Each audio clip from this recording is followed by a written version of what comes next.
Não. As obras de Rustem, para todos aqueles que conhecem realmente o Espiritismo, que se interessam seriamente pela doutrina, são simplesmente uma obra de mistificação. Estas obras, no seu conjunto, representam aquilo que podemos dizer, no singular, uma obra de mistificação. Assim, nós encontramos no Brasil alguns núcleos espíritas que aceitam esta obra de Rustem, mas estes núcleos estão colocados fora daquilo que nós chamamos a linha segura, séria, de orientação espírita que provém de Kardec. Bem, meus queridos amigos e irmãos, aqui quem fala é Bruno Tavares. Estamos aqui no nosso Casa dos Humildes News e iniciamos com a palavra abalizada do professor Herculano Pires sobre essa obra Grande Mistificação que polemizou e dividiu durante tanto tempo os arraiais espíritas, mas estamos aqui com a nossa querida Valéria Pessoa. Valéria é instrutora do EAD, o estudo aprofundado da doutrina espírita da nossa querida Casa dos Humildes. E Valéria está aqui para conversarmos um pouquinho sobre essa grave questão. Valéria, minha amiga, já conversamos muito pessoalmente sobre essa obra nefasta de Rustem. Já estudamos em grupo nas nossas reuniões das sextas-feiras, que você sempre participa e opina muito.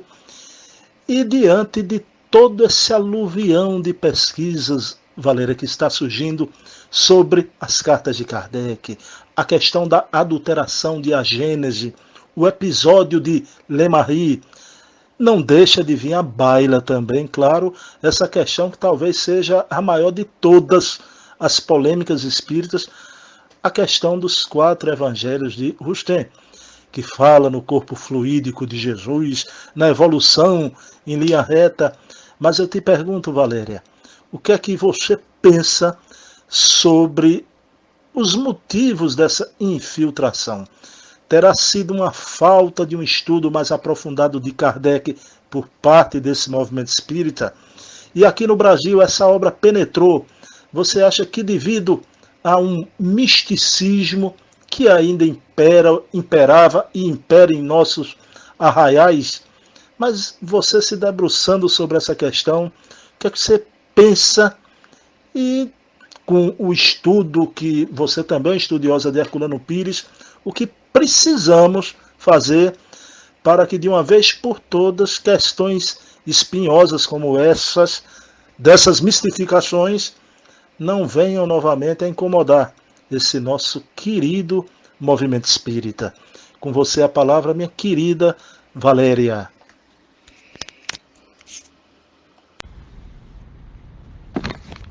Oi, Bruno.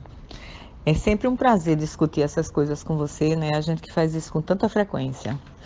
Começar esse áudio ouvindo a voz de Herculano é muito emocionante, né? Nós que admiramos tanto Herculano Pires, é muito emocionante ouvir a voz dele e, assim, procurar compreender os ensinamentos de Herculano nos programas Limiar do Amanhã. É sempre muito prazeroso.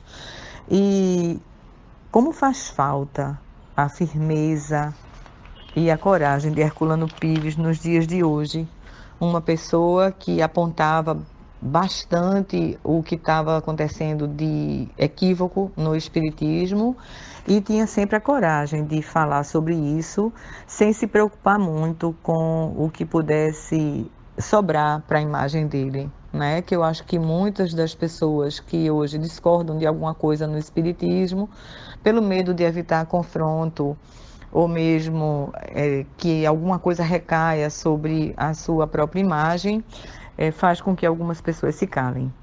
Bom, voltando um pouquinho para o questionamento que você me fez a respeito do rustenguismo e a influência dele aqui no Brasil, veja, por tudo que eu estudei, né, e vejo como faz sentido a influência do rustenguismo aqui no Brasil, eu acho que se deve ao fato de que nós fomos colonizados pelos portugueses, um povo de natureza muito religiosa, né, voltados para os dogmatismos do catolicismo, e nós tínhamos aqui também uma população de índio e depois os negros que foram trazidos, com ainda uma ignorância, né? Ainda uma forma de religiosidade muito primitiva, voltado para o misticismo e as questões de medo, não é? Que envolvem toda essa religiosidade mais primitiva. E aí a gente teve também, depois da morte de Kardec, a França estava estudando nas universidades o que chamava de espiritualismo racional, que de qualquer forma encarava o homem como sendo uma alma encarnada.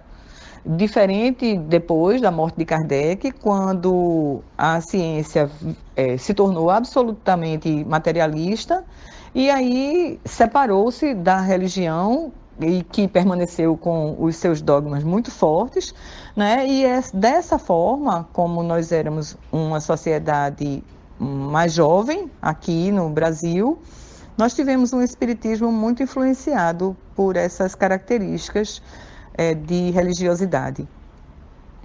Uma coisa que, de qualquer maneira, gerava um conforto emocional para as pessoas que não encaravam a forma muito racional de ser de Kardec como sendo como confortável mesmo, né? Então, assim, as pessoas que tinham essa religiosidade ainda muito, muito forte dentro delas, no momento que começam a ouvir as informações que Rustem nos traz, sobretudo com o misticismo e a forma mitológica de Jesus, né? Negando princípios de reencarnação, nos mostrando que Jesus teve uma encarnação fluídica, não é? Com todo um formato para enganar as pessoas, porque Rustem acreditava que, como ele era um espírito muito superior, ele não teria condições, ou pelo menos não necessitaria de uma encarnação, até porque, diferente dele imaginar que Jesus estava tendo uma encarnação missionária, ele tinha como uma ideia, né, que a encarnação ela se dava de duas maneiras, né? Ou o espírito nascia já com vamos dizer, uma certa perfeição, né? E aí iam errando, iam perdendo status, vamos dizer, ia merecendo uma encarnação seguinte muito mais dificultosa, como forma de castigo, e ou algumas pessoas que, por não errarem, tinham uma ascendência direta, ou seja, uma evolução sem precisar encarnar num corpo físico. Porque uma vez que o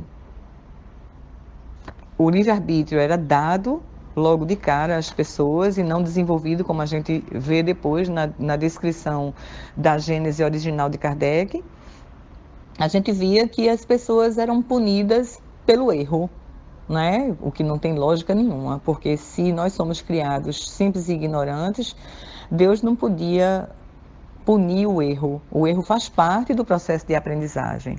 Não é uma queda. A gente erra por ignorância, né?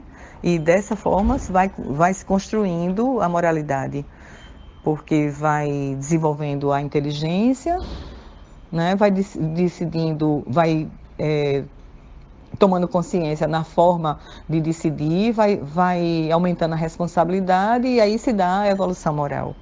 A gente não pode esquecer que a adulteração da Gênese teve uma influência muito negativa para o nosso movimento espírita, não é? Porque como por trás dessa Gênese adulterada existia um apoio, uns ensinamentos velados, misturados de Rustem, né? Até por ter, de qualquer forma, um financiamento por trás, né, dessas questões. Existia a intenção de introduzir um pensamento rustenguista como se fosse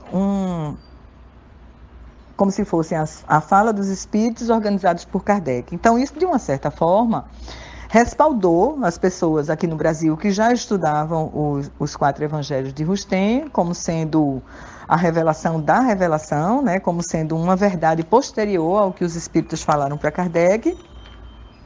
E aí, quando a gente tem a última obra de Kardec com um pensamento dessa forma, como se fosse justificando essa reencarnação como um castigo, né? Na hora que você reencarna porque você errou, então a sucessão de corpos e a sucessão de encarnações se dá por um castigo, como se fosse uma queda, inclusive trazendo para o conceito espírita o conceito de karma, que não é uma questão do espiritismo, e com o significado, traduzindo a lei de causa e efeito com esse sentido de karma, o que deturpa totalmente o espiritismo. Então, essa influência foi muito negativa e a gente está se livrando disso há bem pouco tempo. E aí a gente vê que com o estudo da Nova Gênese, clareia tudo, porque não tem contradição entre os primeiros livros de Kardec com a Gênese original. Mas tem muita contradição das primeiras obras de Kardec com a Gênese adulterada. Então, isso nos torna responsáveis, dentro do movimento espírita, por trabalharmos estudando cada vez mais as informações trazidas por Kardec. Eu fico muito contente que eu faça parte de uma casa que prima muito por esses estudos, que faz com que a gente desenvolva por uma orientação do próprio Kardec, o bom senso, essa análise crítica que nós, com o estudo, podemos desenvolver cada vez mais, fazendo uma avaliação, cotejando as obras de Kardec e vendo o que faz sentido e o que não faz, o que é de fato e o que não é espiritismo, né? Então, assim, nós em nossa casa temos ESD, EAD, e os estudos da sexta, que fazem com que a gente tenha uma abrangência cada vez maior por conta das informações e dos livros que nos são trazidos. Então, eu fico muito contente e acho isso de uma importância e de uma responsabilidade imensa. Eu acho que é só isso, meu amigo. Eu acho que eu respondi, não foi? Ô, minha amiga, você conseguiu sim, Valéria. Com muita maestria, você desfiou todos os pontos aí da questão e eu gostei muito da tua percepção, que a própria adulteração de A Gênese traz no seu bojo também um motivo para respaldar essa visão rustenguista sobre Jesus. Isso aí foi fantástico na tua apreciação e é uma grande verdade. Por isso a importância de lermos a nova Gênese, que é a Gênese original. Essa nova edição feita da primeira edição da Gênese de Allan Kardec. Mas, Valéria, é uma coisa muito importante. Você fez uma referência aos estudos da nossa casa, ao ESD e o EAD. O ESD Nossa Casa foi iniciado no ano de 1993. Veja há quantos anos já. Então, e os estudos da sexta-feira, onde fazemos um estudo de raiz, o eixo abstrato da doutrina, com as noites de estudos de André Luiz, de Emmanuel, de Allan Kardec, de Bezerra de Menezes. E fica o meu desejo que as casas espíritas cada vez mais façam um estudo em grupo, com debate, com reflexão, estudando realmente as bases legítimas da nossa doutrina.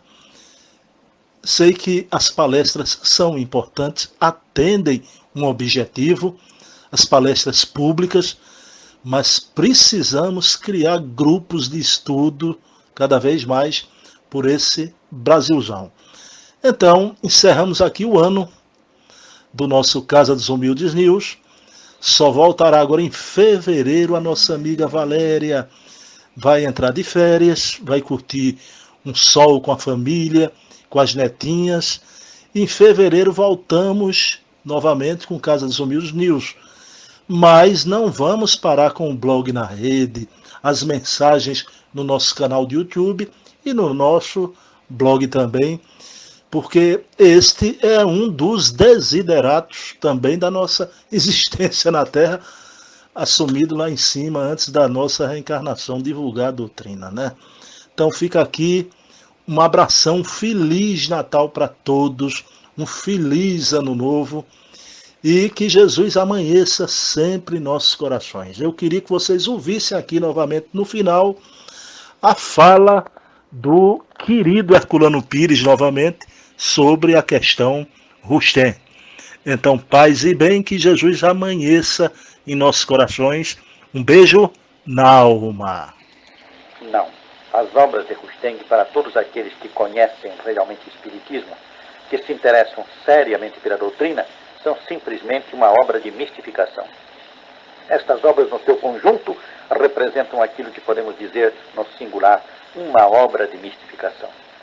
Assim, nós encontramos no Brasil alguns núcleos espíritas que aceitam esta obra de Rustem, mas estes núcleos estão colocados fora daquilo que nós chamamos a linha segura, séria, de orientação espírita que provém de Kardec.